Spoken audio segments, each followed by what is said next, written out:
Informed viewers, welcome to this week's edition of Planet Earth, Our Loving Home, the first in a two-part series featuring acclaimed U.S. environmental scientist Dr. Robert Goodland, who will discuss how animal product production and consumption causes climate change. Regarded as the conscience of the World Bank, Dr. Goodland served the bank as a senior environmental advisor for 23 years. Currently, he is a senior fellow at the World Resources Institute, a nonprofit global think tank that conducts environmental research and provides solutions to governments, companies, and communities regarding ecology-related issues.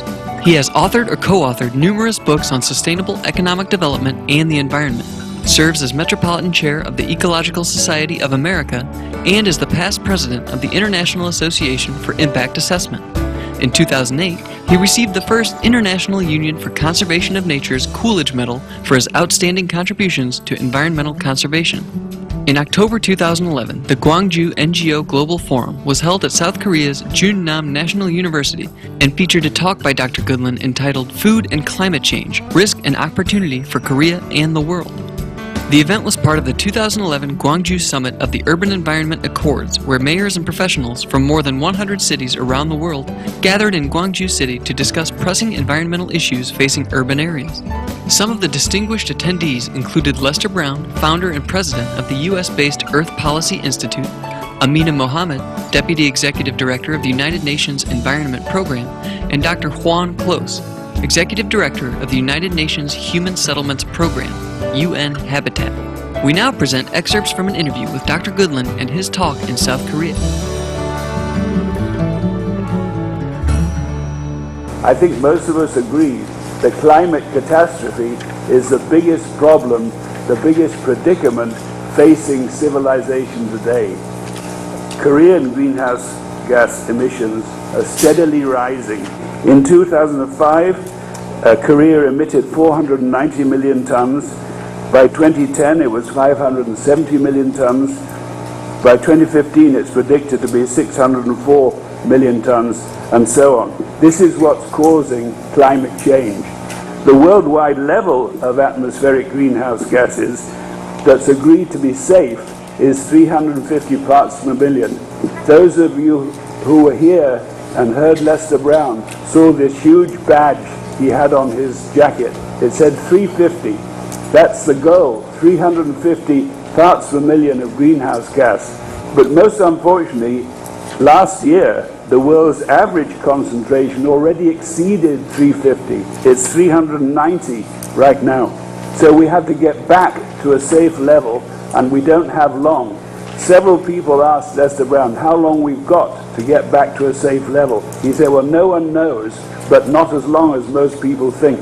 Now, whether that's 5 years or maybe at the outside 10, it's very short time to make the huge changes required in our civilization to prevent climate catastrophe.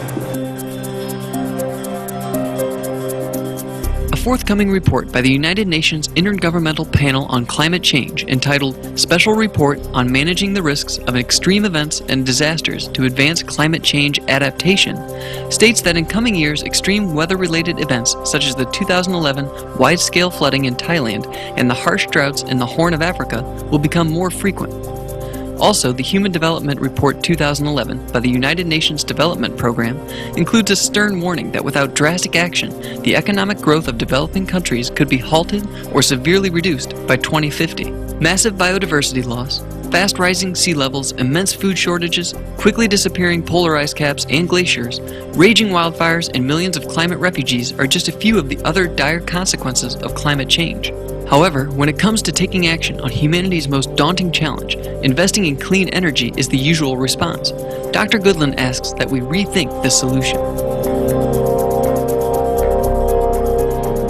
The biggest answer that most people think will help prevent climate catastrophe is a massive switch from fossil fuel, that's coal, gas, oil, from fossil fuel over to renewable energy, wind, solar, tidal, geothermal, some small hydro maybe.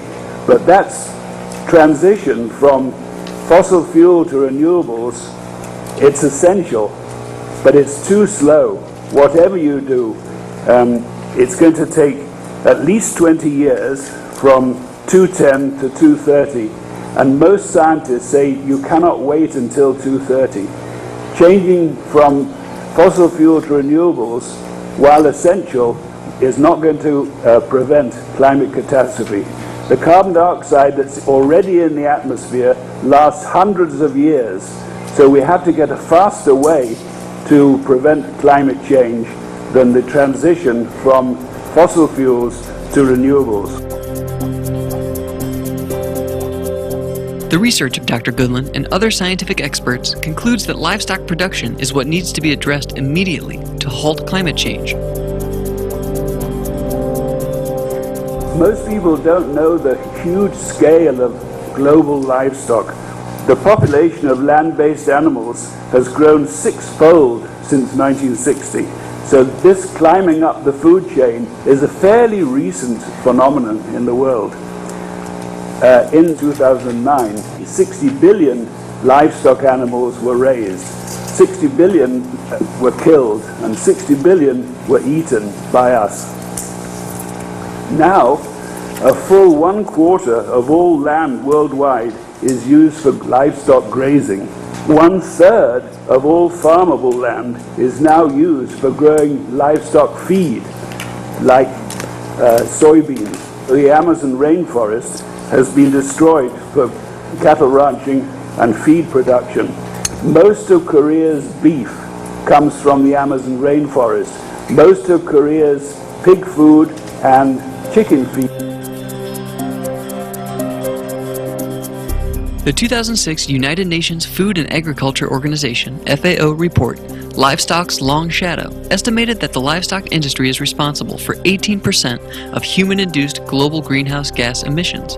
The report examined the end-to-end emissions attributable to the livestock industry, including those from producing fertilizer, growing food crops for livestock, and raising, killing, processing, refrigerating, and transporting animals for food.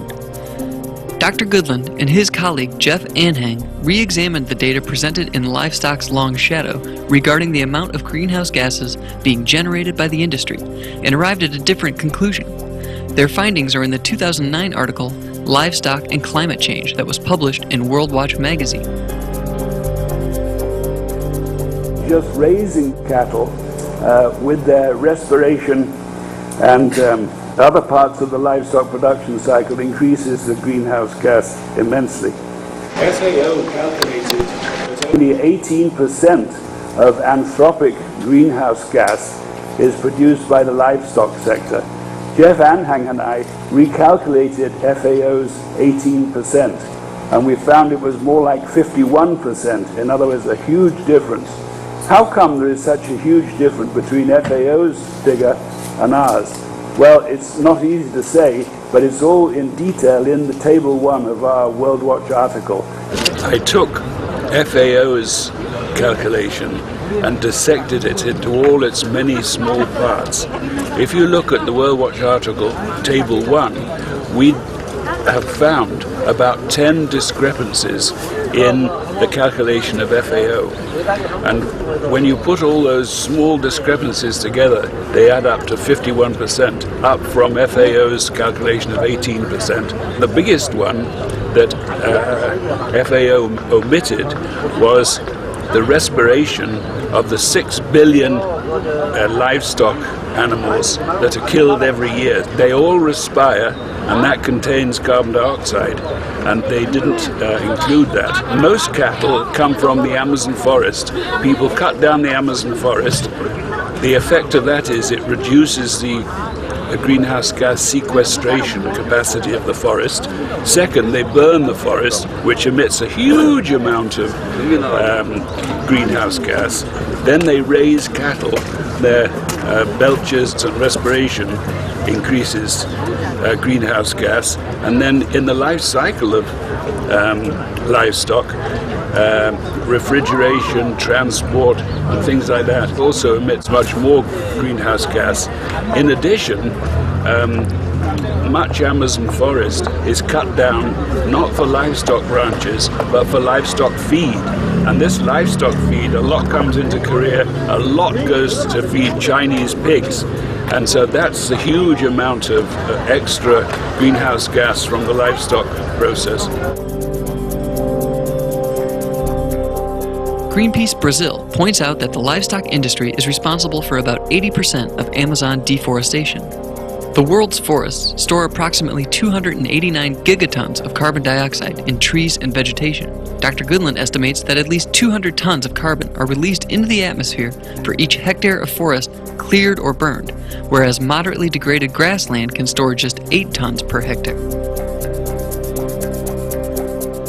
Cutting the Amazon rainforest has huge implications for climate change. The Amazon forest in general is the biggest carbon sink the world has ever known, terrestrial sink. I think the oceans are slightly bigger. But if you cut down the forest, you reduce the capacity of that carbon sink to sequester carbon. Not only do you reduce the carbon absorption of the forest, but when the forest is burnt, having been cut to create cattle pasture, that releases enormous amounts of greenhouse gases into the atmosphere.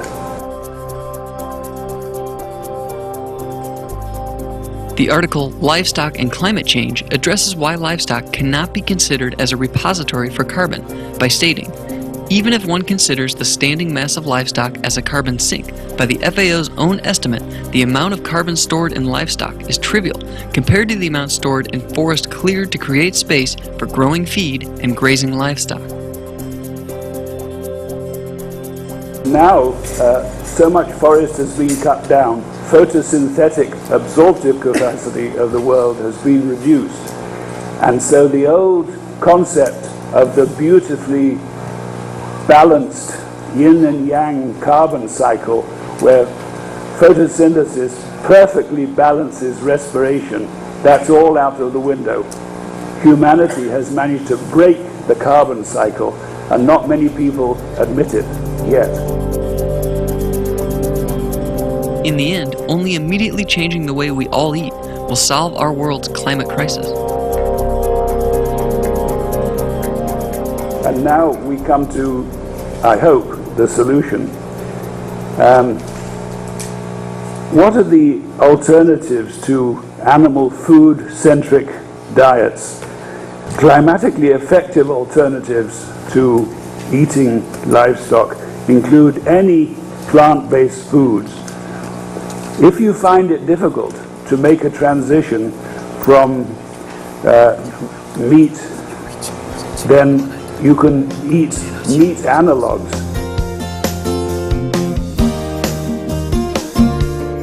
Our sincere thanks, Dr. Robert Goodland, for your invaluable scientific research that clearly demonstrates that the production and consumption of animal products is the primary driver of climate change and deeply threatens the future of all civilization.